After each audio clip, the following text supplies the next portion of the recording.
नमस्कार। अक्सर जब हम इतिहास के बारे में सोचते हैं तो लगता है कि ये सिर्फ तारीखों और राजा महाराजाओं की कहानियों का एक कलेक्शन है। पर आज हम इसी सोच को थोड़ा बदलने की कोशिश करेंगे। हम समझेंगे कि इतिहास असल में बनता कैसे है और ये हमारी सोच से कहीं ज्यादा दिलचस्प क्यों है। ये बात शायद हम सब ने कभी न कभी सुनी है या शायद स्कूल में महसूस भी की है ना? ऐसा लगता था कि इतिहास का मतलब ही है कौन राजा कब पैदा हुआ, कौन सी लड़ाई कब हुई, बस यही सब याद करते रहो। तो चलिए इसी सवाल से शुरू करते हैं।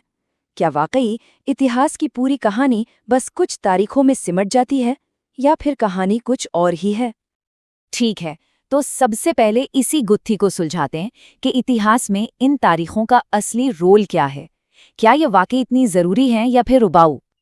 देखिए, इतिहास को समझने के दो नजरिए हो सकते हैं। कुछ होती हैं घटनाएं यानी इवेंट्स, जैसे कोई लड़ाई या किसी राजा की ताजपोशी। इनकी एक पक्की तारीख होती है। लेकिन ज्यादातर बड़े बदलाव प्रक्रियाएं यानी प्रोसेसेस होते हैं। सोचिए, क्या भारत में लोगों ने एक सुबह उठकर अचानक चाय पीना शुरू कर दिया? नहीं ना। ये तो एक पूरी प्रक्रिया थी, एक आदत थी जो धीरे धीरे बनी। ऐसी चीजों के लिए कोई एक तारीख बताना लगभग नामुमकिन है। और यहीं से एक बहुत ज़रूरी सवाल खड़ा होता है। अगर हम सिर्फ कुछ खास तारीखों पर ही ध्यान देते हैं तो हम अनजाने में कुछ कहानियों को चुन रहे होते हैं और बहुत सारी कहानियों को छोड़ रहे होते हैं। तो फिर सवाल ये है कि ये कहानी आखिर है किसकी? तो अब आते हैं इस बात पर कि इतिहास लिखने वाले का नज़रिया, उसका पॉइंट ऑफ व्यू कितना मायने रखता है। एक उदाहरण देखते हैं। भारत में शुरुआती ब्रिटिश इतिहासकारों ने जो इतिहास लिखा वो कैसा था? वो बस एक के बाद एक ब्रिटिश गवर्नर जनरल की लिस्ट जैसा था। सारी कहानी पहले गवर्नर जनरल वॉरेन हेस्टिंग से शुरू होती थी और आखिरी वाइसरॉय लॉर्ड माउंटबैटन पर आकर खत्म हो जाती थी। अब जरा सोचिए, इससे होता क्या है?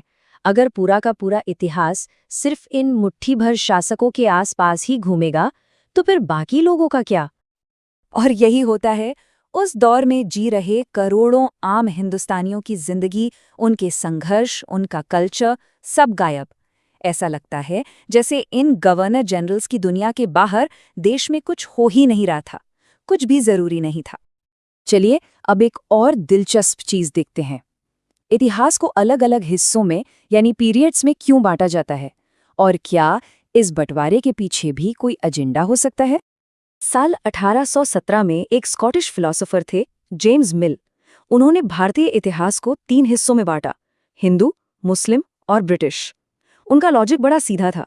वो कहते थे कि अंग्रेजों के आने से पहले भारत पर या तो हिंदू तानाशाहों का राज था या मुस्लिम, और ब्रिटिश शासन ही भारत को सभ्य बना सकता है, उसे प्रगति सिखा सकता है। साफ है, ये बंटवारा सिर्फ शासक के धर्म पर आधारित था और इसका असली मकसद था ब्रिटिश राज को सही ठहराना। इसका मतलब क्या हुआ?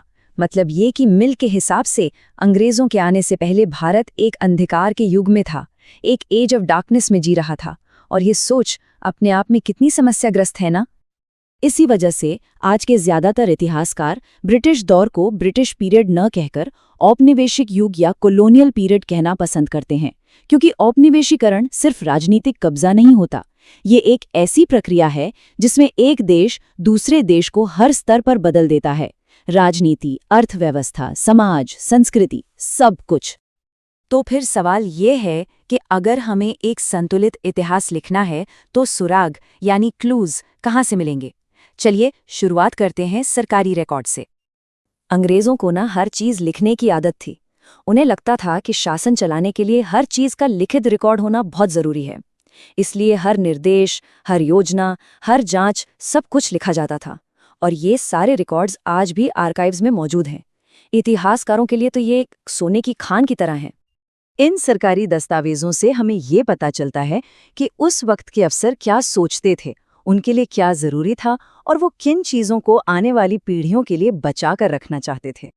लेकिन क्या ये सरकारी रिकॉर्ड हमें पूरी कहानी बताते हैं? क्या इन पर आंख बंद करके भरोसा किया जा सकता है? यही तो सबसे बड़ा सवाल है। तो चलिए अब इस अधूरे सच की पहेली को सुलझाते हैं। देखते हैं कि सरकारी रिकॉर्ड्स के अलावा और कहां से हमें इतिहास की पूरी तस्वीर मिल सकती है। जरा इस रिपोर्ट को देखिए। ये 1946 के नौसेना विद्रोह पर एक सरकारी रिपोर्ट का हिस्सा है। लिखा है, स्थिति पूरी तरह से नियंत्रण में है, किसी भी तरह की परेशानी की उम्मीद नहीं है। कितनी सीधी सपाट भाषा है। इसे पढ़कर तो लगता है कि सब कुछ ठीक था। और अब इसे देखिए, उसी साल दिल्ली में हुई पुलिस हड़ताल पर एक अखबार की रिपोर्ट, एक हड़ताली का बयान है, हमारे लिए जो खाना आता वो कोई इंसान नहीं खा सकता। अब देखिए फर्क, यहाँ हमें जमीनी हकीकत दिखती है, लोगों का दर्द, उनका गुस्सा, ये भावनाएं सरकारी रिपोर्ट में कहाँ मिलेंगी? तो पॉइंट ये है कि सरकारी रिकॉर्ड्स बस हमें अधिकारियों की कहानी बताते हैं। आम लोगों की जिंदगी में क्या चल रहा था, उनके असली अनुभव क्या थे और उनके एक्शन के पीछे की असली वजह क्या थी, ये सब बातें अक्सर इन रिकॉर्ड से गायब रहती हैं। इसीलिए एक पूरी तस्वीर बनाने के लिए इतिहासकारों को दूसरे स्रोतों की तरफ जाना पड़ता है। लोगों की निजी डायरी, यात्रियों के सफरनामे, आत्मकथाएं, उस वक्त के अखबार, यहाँ तक कि कविताएं और उपन्यास, ये सब हमें उस दौर की एक अलग ही कहानी बताते हैं। लेकिन यहाँ भी एक मुश्किल है। ये सारे स्रोत, चाहे सरकारी हों या गैर सरकारी, ज्यादातर उन्हीं लोगों ने लिखे हैं जो पढ़े लिखे थे। और यही सवाल हमें इतिहास की सबसे बड़ी चुनौती पर ले आता है। उन किसानों का, उन मजदूरों का, उन आदिवासियों का इतिहास कैसे लिखा जाए जिन्होंने अपने पीछे कोई लिखित रिकॉर्ड नहीं छोड़ा? उनकी कहानियां हम तक कैसे पहुंचेंगी? यही वो सवाल है, वो पहेली है जिसका जवाब एक इतिहासकार हमेशा ढूंढता रहता है।